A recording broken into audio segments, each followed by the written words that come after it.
In this segment, I'm going to introduce you to two additional financial ratio tools that can be used in accounting for the inventory.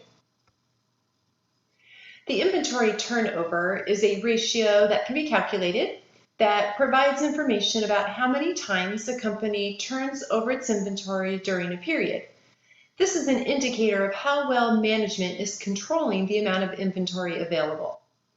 To calculate the inventory turnover, you take the cost of goods sold and divide by the average amount of inventory. To get a rough average, we would take the beginning inventory at the beginning of the accounting period, add in the balance of inventory at the end of the period, and divide by 2. That gives us a rough average of inventory during the period. By taking the cost of goods sold and dividing by the average inventory, we calculate how many times the inventory turned over or sold the inventory on hand.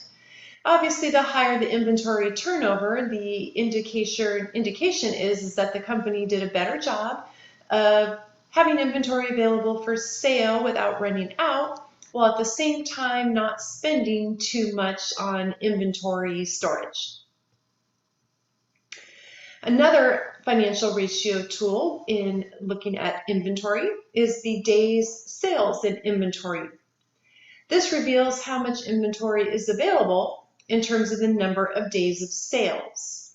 If we take the ending inventory amount, divide by cost of goods sold, and multiply by 365, that tells us or calculates the number of days of sales of inventory on hand.